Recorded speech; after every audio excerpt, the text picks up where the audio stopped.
আসসালামু আলাইকুম। আমি ডাক্তার নাজমুল। আজকে আপনাদের সাথে বিড়ালের একটা খুব গুরুত্বপূর্ণ বিষয় নিয়ে আলোচনা করব।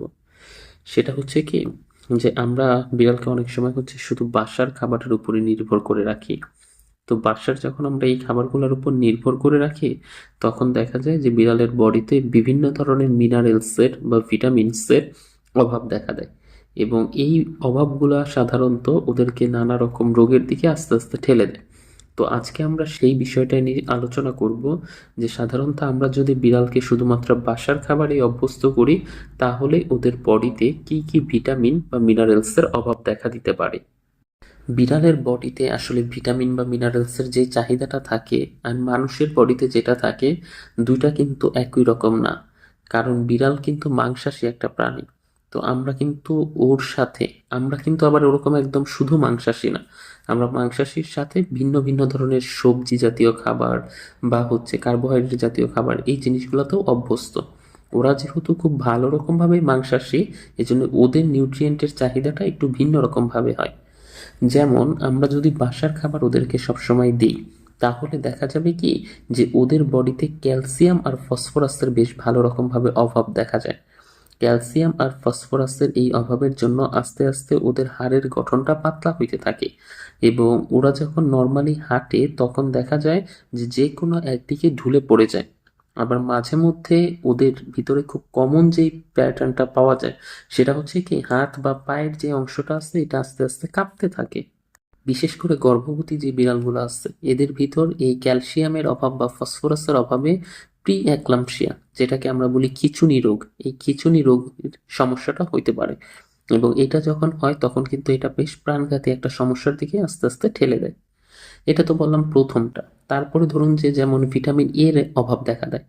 যেমন আমরা কিন্তু বেশিরভাগ টাইমই, বেশিরভাগ ওনারই আমাকে এটা এসেই বলে যে স্যার, ওকে আমরা শুধু মাংস দিচ্ছি আর সাথে মাছ দিচ্ছি। আবার অনেকে তো এটা বলে যে স্যার, মাংস খাইলে মাছ খায় না, অথবা মাছ খাইলে মাংস খায় না, মানে দুইটা একসাথে ওরা কন্টিনিউ করতে চায় না।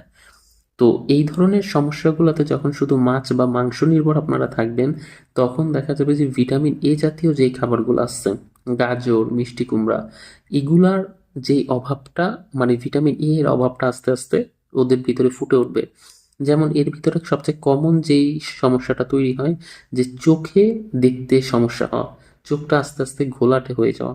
এখন এই ঘোলাটে হওয়াটা আবার এফআইপি এর সাথে অন্য একটা লক্ষণ ওইখানেও আসছে, কিন্তু তারপরেও প্রাইমারিলি আপনি দেখবেন যে চোখে ঠিকঠাক মতো দেখতে না পাওয়া বা চোখের উপরে একটা পাতলা ছানির মতো পড়া, এটা সাধারণত ভিটামিন এর জন্য হয়ে থাকে।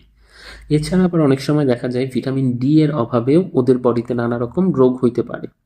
ভিটামিন ডি এর অভাবে সাধারণত ওদের দাঁত পড়ে যাওয়া, বা মাড়ির গোড়া দিয়ে রক্তপাত হওয়া, বা মুখ থেকে লালা পড়া এক্সট্রা আকারে, সবসময় একটু একটু করে লালা ঝরতে থাকা, দাঁতের গোড়া থেকে রক্তপাত হওয়া, এই সমস্যাগুলো আপনারা অনেক সময় ফেস করে থাকবেন। তারপরে ওদের বৃদ্ধির জন্য আরও দুইটা গুরুত্বপূর্ণ ফ্যাটি অ্যাসিড একটা হলো ওমেগা 3 আর একটা ওমেগা 6। এই দুইটা ফ্যাটি অ্যাসিড সাধারণত ওদের জন্য খুবই গুরুত্বপূর্ণ। কেন এত গুরুত্বপূর্ণ? এই দুইটার অভাবে বডি থেকে অনেক পরিমাণে লোম ঝরতে থাকে।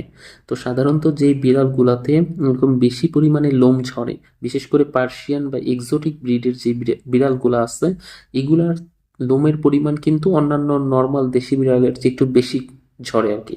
তো ওদের জন্য সাধারণত আমরা এই ওমেগা 3 বা ওমেগা 6 এই ফ্যাটি অ্যাসিডটা তখন গুরুত্বপূর্ণ মনে করি। যেহেতু ও বাসার খাবারের মাধ্যমে এই দুইটা জিনিসকে পাচ্ছে না, তখন বাহির থেকে আলাদাভাবে সাপ্লিমেন্ট আকারে ওকে এটা সাপ্লাই দিতে হয়। মানে আলাদা ওষুধের মাধ্যমে ওমেগা 3 বা ওমেগা 6 দিলে আস্তে আস্তে এই লোম পড়ার সমস্যাটা কমে। তাছাড়াও আবার দেখা যায় শুধু যে লোম পড়ার সমস্যাটা কমে ব্যাপারটা এরকম না, চর্মরোগের সমস্যায়ও এই ওমেগা 3 এবং ওমেগা 6 এই মানে সাপ্লিমেন্টটা খুব ভালো রকম ভাবে কাজ করে। আমরা যদি নর্মাল ওকে বাসার খাবার দিই, তাহলে ওর এই ক্যালসিয়ামের চাহিদা, ভিটামিন এ, ডি, তারপরে ওমেগা 6, ওমেগা 3, এই ধরনের জিনিসগুলোর চাহিদা পরিপূর্ণভাবে আসলে ফিল আপ হয় না। এই জন্য সাধারণত আমরা ওকে বাসার খাবার দিলে পাশাপাশি এই সাপ্লিমেন্টগুলো মেডিসিনের মাধ্যমে খুব লং টাইম ধরে যে আপনাকে কন্টিনিউ করতে হবে ব্যাপারটা এরকম না। খুব শর্ট টাইম ধরে, অল্প কিছু সময় ধরেও যদি আপনি খাওয়ান, 5 দিন 7 দিন, আবার মাঝখান দিক দিয়ে 1-1.5 মাস গ্যাপ দিয়ে আবার একটু খাওয়াইলেন, এভাবে খাওয়াইলেও দেখা যাবে যে ওর যে এই ভিটামিন বা মিনারেলসের যে চাহিদাটা ছিল, এটা আস্তে আস্তে পূরণ হয়ে যাচ্ছে। এবং ওর বডিও সেরকমভাবে স্ট্রং হচ্ছে, রোগ প্রতিরোধ ক্ষমতাও ভালো হচ্ছে, সেরকম আহামরি কোনো সমস্যা আপনাকে আর ফেস করতে হচ্ছে না।